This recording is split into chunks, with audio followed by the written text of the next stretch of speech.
These people really hate black joy. And the latest example of that is tennis star Naomi Osaka receiving hate because she hosted a dinner party for her friends who just so happened to be black. People took this to mean that she is being isolating, she is being racist. Can you imagine an all-white dinner party? And really, this is just a continuation of all the obsession we see about the black community. We see that type of hate with black graduations and black proms. The reason why hood prom and hood baby showers and all of these hood things exist is because the black community does not put enough emphasis on having a father in the home. In a sport where black players have constantly dealt with racism, harassment, and isolation to some extent.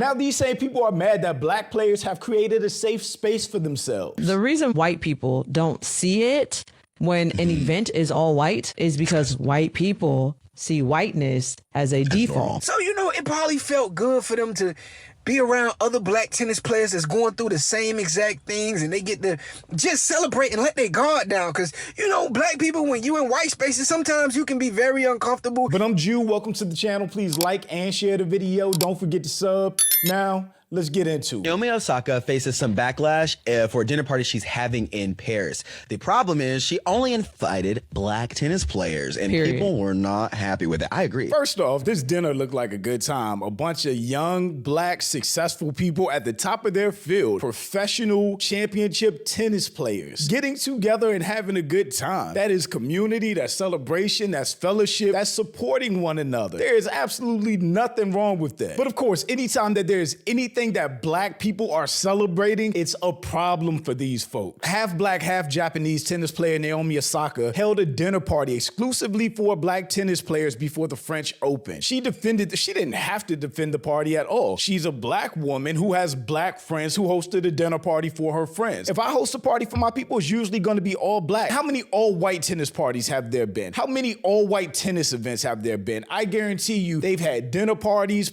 happy hours, celebrations where not one black face was present. But all of a sudden, they have a problem with a black event. She defended the party by claiming there have been segregated white-only parties without proof, of course. Of course, there have been all-white parties where black people weren't present. I'm sure that's the default in tennis, with black tennis players making up less than 9%. This woman is insufferable. That's crazy. She didn't do anything to be insufferable, but she responded to the backlash that she was receiving from these people. You know, I'm seeing a little bit of, why can't you love everyone for all skin tones? And what if someone had an all-white party? That's such a dumb thing to say. I remember this argument when it came to BET. What if white people had an all-white channel or all-white stations? That's every other station that's not BET. There might be a black feature or a black face here or there, but just about every other channel is predominantly white, unless we're talking about like a Latino channel or something like that. A lot of those shows from the early 90s, 2000s were predominantly white. Black people know the shows we had growing up. Fresh Prince, Martin, In the House with LL Cool J, Family Matters. We had some shows, but they were black shows for us. There really weren't black people in other shows like that. First of all, I do love everyone for who they are, no matter their race and ethnicity. I'm literally half Japanese. I can only speak from experiences in my own life though. Growing up as a tennis player, I didn't see many people that look like me, and I feel like that's important to celebrate them. Not only that, the criticism that black players usually face and the things that they have to contend against is a completely unique experience to black tennis players. For instance, people didn't like how aggressive Serena was or how loud Venus and Serena were when they celebrated. Meanwhile, white players would never get that criticism. Okay, sorry she was mad about it, but...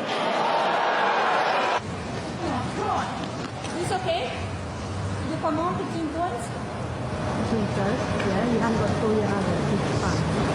So I can go 15 points? 15 third. Yeah, can I go come on? And go? Basically? You're not turning, it's not going to be It's important to note that there have been all-white dinners and parties. I don't know how else to tell you this. I literally seen them all the time and never had an issue with that at all. I think that's another thing. Black people usually don't complain. Like if there's a party for all white people that black people aren't it, we're not doing posts about it. That's what it is. We'll just go throw our own separate thing. But now y'all are mad that we're throwing our own separate things and you're not invited. Tennis is not a predominantly black sport, right?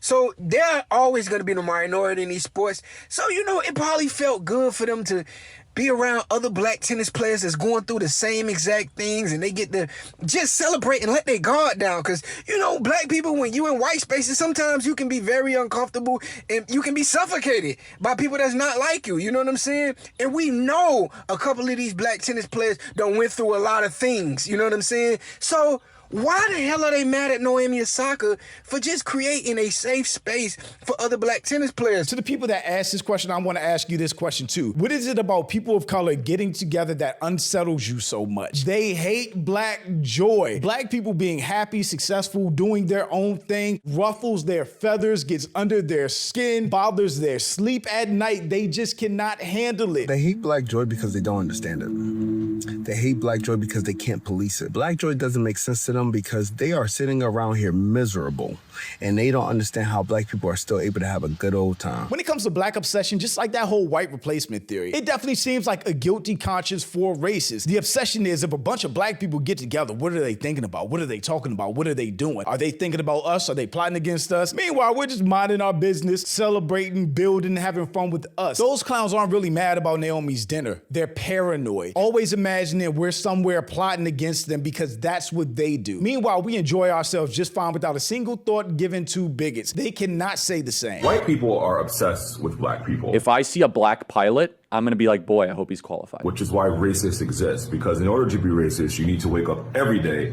and just continuously think about why you don't like a person or a group of people based on the color of their skin. Naomi should not have defended having her own dinner party for whomever she wanted. Facts. White people have dinner parties all the damn time without any black people present. We all know that. That's not news to us. That's not a surprise to us. And we don't complain about it because we don't care. Of course, when Naomi posted these amazing pictures, she also posted like a little write-up on why they decided to have this event. And of course, if you're black and you've been in predominantly white spaces, you already know why she did it. Of course, it was about community. It was about fellowship.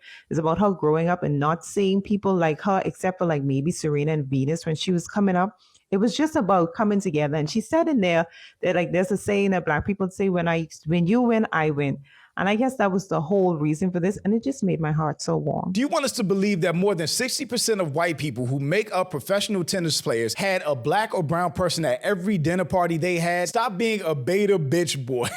When people say, what would you do if it were a whites only party? Once again, they are being obtuse. They don't have to put a sign outside because no one cares if a bunch of white dudes or girls get together for dinner or golfing. That's the main point. We don't care. We mind our business. We know what it is and we can do our own thing, but now they have a problem with that as well. The problem is she only invited black tennis players and people were not happy with it. I agree. People took this to mean that she is being isolating, she is being racist. Can you imagine an all-white dinner party? She's just hosting a dinner with her friends and they all happen to be tennis players. Like, there's nothing to this other than that. I'll take it further. Okay, so she is hosting a blacks only thing.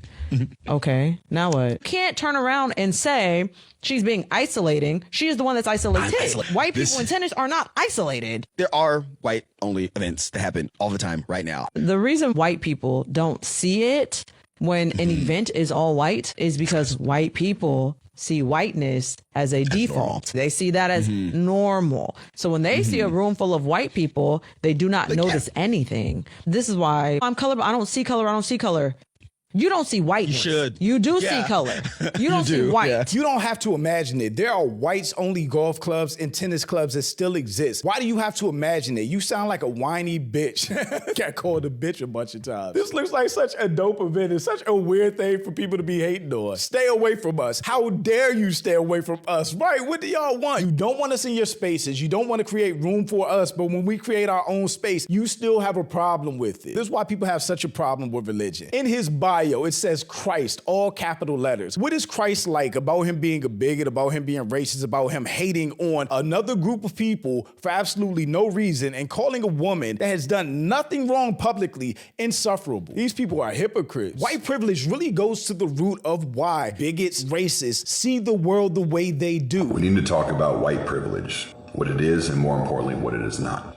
In my experience, the majority of white people in this country are completely unaware of their own privilege and or are actively in denial that such privilege exists. The nature of privilege in America is that it is invisible. I would no more expect the average white person to see their privilege than I would expect a fish in a fishbowl to see the water in which they exist. Yet that water in that fishbowl surrounds that fish every single second of every single day and affects every single thing that fish does every second of every day.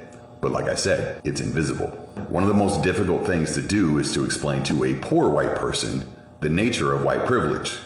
Because when you tell a poor white person that they have white privilege, you will inevitably be met with replies of, "What? Ain't nobody gave me nothing." And in a sense, they're right. Nobody gave you nothing. Privilege isn't about gifts. That's not what privilege is in America.